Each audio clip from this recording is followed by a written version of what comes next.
So what we're going to do is I'm going to go ahead and get started asking you a few questions. Then we'll open it up to the audience. I'm too big for this church. Okay. Also, we encourage you, please, tweet about this, post photos at #RaisingWhittley and #SweetiePies. And again, there will be an opportunity after the Q&A here outside of the Step and Repeat to go ahead and get some photos in front of those logos. So, hold on one moment. We're going to grab Kim here. Want to bring her on out, Dom?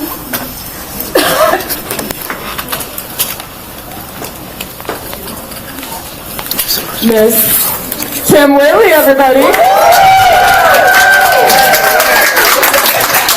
That was so weak. Let me try that. Maybe you couldn't see my face. Jessica, bring me in again, please. And everyone Hey, my jacket. Whitley.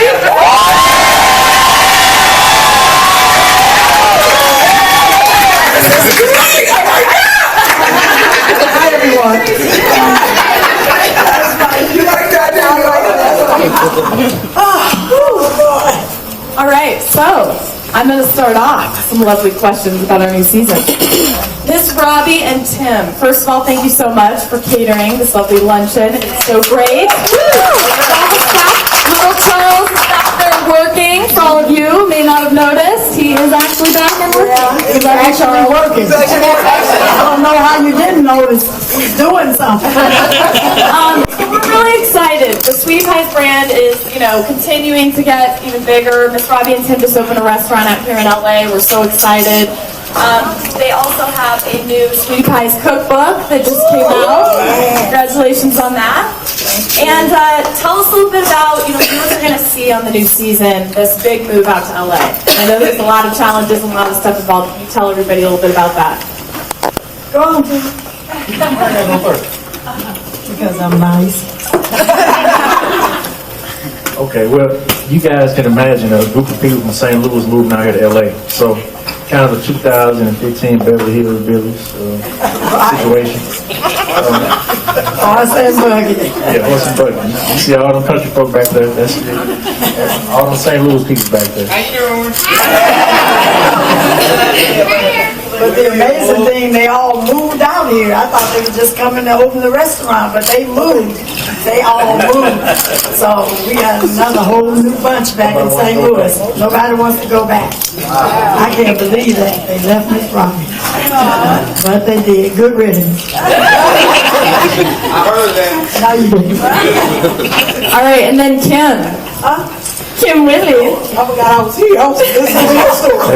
Miss Kim Whitley has got not only a hit docuseries on the Oprah Winfrey Network, but also a hit sitcom, Young and Hungry. And I'll give you a plug. Big holiday special. Nominated for People's Choice Award. Oh, great. Congratulations. And some movies on the way. So, Kim, tell us a little bit about what people are going to see on this new season as you're juggling all these projects. Joshua is in preschool now. That's right. Tell us all about that. Well, of course, raising Whitley is foolishness, but more foolishness and my journey with Joshua. We have some things that we're going to take care of on this season. Of course, telling Joshua that he's adopted was a big thing. I have a girlfriend that moves in with me. She said, I'm going to move in for a week. Honey, once I couldn't get rid of her, she moved in and, we're just opposite. She's a drinker. I'm not, I mean a drinker, but just fun, just craziness and fun. We go up to Big Bear. We take Joshua skiing. And then we have a mediation. Judge Maybelline actually comes on the show and tries to help the village and me and Rodney straighten up our differences. So it's a lot. And it's interesting. This morning I got a Facebook message from someone, and she said, I saw your previews, and my son is 7, and I feel like I need to tell him he's adopted. I was like, 7? So she said, I said, just watch the first episode. She said, good idea. So she said she's going to watch the premiere episode, and then she's going to tell her son he's adopted. Wow. That happened this morning. I think I'm adopted too. I told him at 1 month and he won't leave. How about that note? Let's open it up to some questions from the audience. Who'd like to go first? Fine. Well, for me, the hardest thing was when it took to grasp the southern taste. Because people out here are so health conscious, they didn't want to put salt in it, they didn't want to put sugar in. I'm like, it was really hard to tell somebody you need to put more sugar. Well, it's sweet. That was like the hardest thing, finding the staff that can adapt. Because you take one recipe and give it to 3 people, it can come out 3 different ways. Everybody has their own taste buds, so it's just hard to get these California taste buds to adjust to southern palate. And then finding our products that we are accustomed to using. Like we haven't found the right cornmeal yet. Unless you found it somewhere else. Like we haven't been able to find it. Just self-rising cornmeal. I'm sure we're not going to the right place, but our vendors doesn't have it. So that's been a problem. And we pick greens and peel fresh sweet potatoes. So doing all that is just really been a challenge. What's the challenge is me keeping my legs closed. That's sorry. I was like, this is a problem. I'm gonna have to half stand and half sit. I apologize. I fell out my chair right I was getting a sight. A little something extra. Well, you know what? When I get I'm tearing up the place. Sorry. Or is this a regular chair? But when all the young kids come in the restaurant, they're like, I haven't had this since my grandmother died, or my grandmother made cornbread like this, and I'm like, did you get the recipe? And they like, no, she's dead. So I decided so they wanted to say that about me. These recipes will be left behind. Basic, but I cook to taste. Everybody can follow that recipe and it tastes like something different. But I always say add your own little touch. If you need more butter, more sugar, whatever you need, just add it to it. But it's basic. And my mom's recipes, these are my mom's recipes. Grandmother's, I got friends' recipes. Things I've learned on the road from when I was with Ike and Tina. So I just combined it all and put it in this book. And it turned out pretty good. They didn't use cheap paper. I was glad of that. Where can we find the book? Huh? Where can we find It's the book? it's on Amazon. It's at Barnes and Noble, Sam's, Walmart, Costco's. It's pretty good distribution. Right word, yeah. So I'm pretty happy. So everybody go out and give it out for Christmas so I can make the million-seller list. I want to do that. Okay, Kim, now that you've had a few years with Joshua, are you at the point where you're ready to add a few more to the tribe, or a few more? Well, we actually explored that in the season. We talked about it, and I've actually made steps. I would love to have a little girl.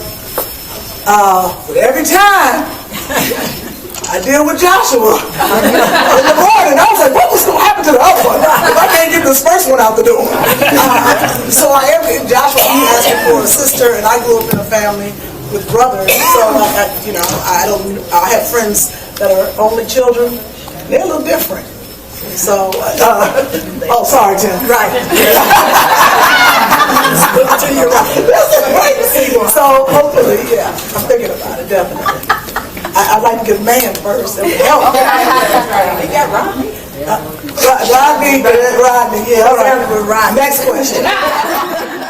Well, I don't have a secret, but I do use a little of everything. Moisturizer. I go to sleep at night. She cooks a lot to release stress. That's right. I'm not stressed. That's good. I just cursed Tim out and keep going. I hold it in. I wake up the next day, that problem is gone.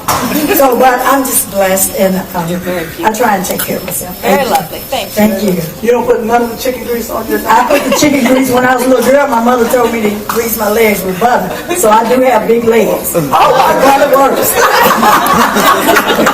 It's not the side fact we didn't have lotion. So butter, I use butter. I see her taking a bath in butter. That's right. This is is actually following a style question as well. I've seen your style evolve so much, and now you have this whole new look. So can you share with us the inspiration for this new you, and where did it come from? Well, actually, this is just the look for coming out, but my regular look is the same. I stick to one designer, Ralph Lauren, all the time, and that's my everyday look. And then when I'm in the restaurants, I do my chef. But I got quite a few clothes. I love clothes and shoes. Shopping is my thing. Shopping is my thing. Are you looking at All right. Every day we get somebody come to the restaurant asking us about gluten, how many calories is in something, and how much butter, Is it any pork? pork, do you have any vegan options? I'll tell them y'all need to go down the street this morning. Soul food, you know, so you need to get some sugar-free pies. I did that. Nobody, not one person. Right, so we just stick to the script, stick to what we know. I like that. And Ms. Whitley, was there any reservation in sharing such a personal moment with telling your son that he was adopted? For the public, was there any reservation in doing that? Well, no, just like even doing the show, you know, to be able to put my life out for other people, because it's for Joshua, but I can do that, but it's really for other adopted parents and parents of adopted children that, just like I got that email this morning, if it's, you know, to help the masses, then I think it's okay. Also helping me, because it forces me to do things that are uncomfortable on this show. Sometimes I don't want to do certain things. I don't want to have conflict, even with Robbie, or discuss things, but the show forces me to put my big girl panties on and grow up, things that I normally wouldn't want to do. So I'm hoping that by telling Joshua he's adopted at an early age, that it will show other parents. Don't wait till they're 13 and 14 where they could be angry if they hear the word adoption from the day they're born, just like they hear mommy and daddy and any other word in the house. It's not foreign to them. So I always say adoption. Joshua doesn't really understand it, and he'll say adoption, or what is that, or why do you always say that? Which is interesting now is Joshua now, this is so difficult, it's all confusing, you just don't know what happens. He wants Rodney's last name. So now he calls himself, and the teachers are telling me, he says his name is Joshua Whitley Johnson. And the teachers are like, that's what he says. His last name is Johnson, because Rodney has sons, and he hears them. So he says, Mommy, that's not my last name. My last name is Johnson. So now we're in the process of talking to the attorneys. This is so crazy. To change his name back to Johnson, which was his original name. Glory. God has changed. His original name was Johnson, and I took it off the birth certificate. Isn't that amazing? Wow. I was like, The powers to be, baby. yeah, the powers to be. So it was all a plan. So now, you know, the judge is gonna look at me like, what you say? That's what he'll say. His name was Johnson. Now you want to change it back to Johnson? Hey, I wanted to know, you guys have been on for 3 or 4 seasons now. What have you learned about yourself seeing your lives reflected on TV? I got to lose some weight. I learned about TV, but go ahead. I see myself on TV. I was like, I didn't know my head was that big. Y'all go ahead, because What you said is true. You look 30 pounds larger than you are, because people see me, they're like, you lost some weight. Yes, you lost some weight. I ain't lost nothing. I got on the scale today, it's still there. But, and then there's certain things that you don't, by us being in the restaurant business, there's certain things I don't want on TV, and have to be aware of what I'm doing. And there's just so much I can cuss out everybody and do. So I try to keep everything for TV. I'm glad, you know, singing is my first love. But every season, Tim tells me, Mom, you got to do a song. Now, my voice will sound like a dog, and then he's making me go in there and sing anyway. But then he says to me, Mom, you got to go on the road. I'm like, I ain't going on the road. He's like, well, ain't no sense in doing it if you ain't a promoter. I said, well, don't do it. But you said that I can do background singing. That's right. Kim's going to be my background singer, so we going out now. We're going to do something. We're going to do something. We're going to do a really coming. Her EP is coming. EP, see, I don't even know the language anymore. We got about 6 songs on deck. We're about to release it. You guys gonna see one of the songs on this new season coming up. We're shooting music videos. I already knew about Yes, that. we got some stuff coming out. It was crazy. I'm trying to put her on the road so she can stay about the restaurant. I might go on the stroll, but I ain't going on the road. Let's go. Let's go. Let's go. It is easy sometimes. But for real though. Oh, yeah, that is hilarious. Another question? And I just want to know, throughout your entire, since this developed, since you had the opportunity, what has been your biggest comfort? I can't say on media. I can't.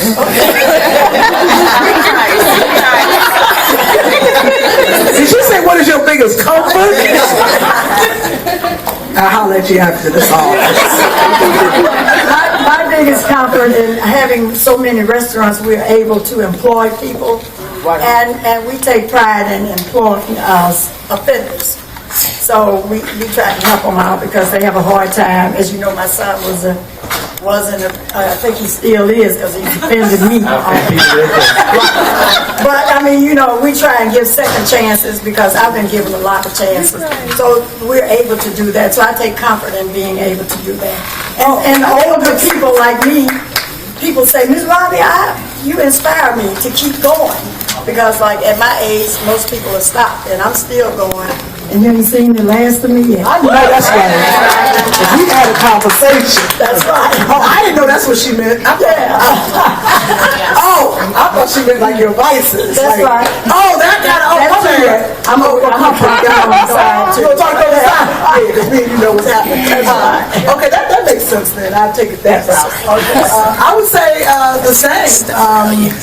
Being able to have this platform has, for me, helped single mothers. It's a huge demographic, and it's getting larger. I didn't even know it was this big, but what this has done is I've talked to a lot of single mothers about building their village, and it's really just about their support system. It's not, really a village, but a lot of single mothers think that they can do it themselves, and they don't have to. They just open their mouths and ask. So I have found comfort that I have done good work.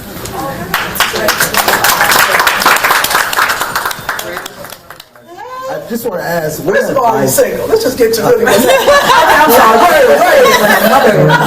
don't get me in trouble. Let me look at it. Tim, I tried to holler at you a couple months ago. You didn't give me a shot, so go on now. I think it's important. You being like such a triple threat, as I like to call it, Hollywood. You do a little bit of everything. That's probably more than a triple threat because it probably goes more than that. But what advice would you give to young black actresses and women trying to make their way in Hollywood, considering it's not, unfortunately, they believe there's not a lot of opportunities? What advice do you have to make? First of all, stop trying to be an Instagram model. That's the first thing. Stop putting your booty on Instagram, first of all. This is not being, if that's your thing, then fine. But, it does cross over. I mean, social media is different now. People are becoming stars from that. But put in the work, because what happens is you become that instant, and then when you fall, because you've done this Instagram thing, but you have no substance, nothing to support it. You haven't taken classes, you've done nothing. So you get a show, you get one hit, and you're done. I guess really to say is to do the work. We have so many platforms now. If you can't get an agent, you can do anything now. We'd have had this back in the day. Let me tell you something. Yeah, I was on the road with you and everything by now. I would have been rich. I would have been working. Can you imagine? So that's what I'm saying. Create your own shows. I did that back in the day. If I couldn't open a door, I'd knock it down. Keep asking. Don't be afraid. These are just people. All they're going to do is say no. You're not going to get blackballed. I mean, you don't have to be and always say thank you. Always send thank you. Don't care how small it is. If someone is giving you an audition or a meeting, always send a thank you. That's the biggest way, because that person's going to remember you. Because I'm telling you, for me, it's probably like 90% thank yous to being nice and 10% talent. And that's just how it works out here.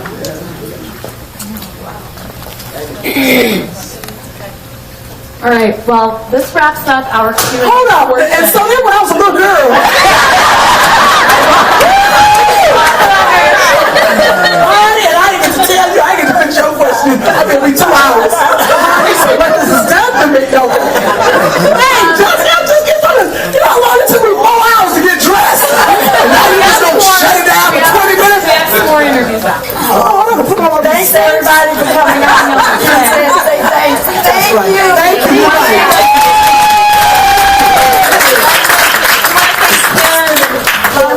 everything that you've done to help support the show over the past, we're in our 7th cycle of episodes, I think. Yeah, this is a lot of fun. It's been a good ride. Yes, and Miss Robbie, Tim, I think we're in our 9th cycle of episodes. You guys have been great. Kim, you talk about people thinking, but you guys have been so wonderful to work with, and it's just such a joy to keep doing Oh wait, I'm on this show. I'm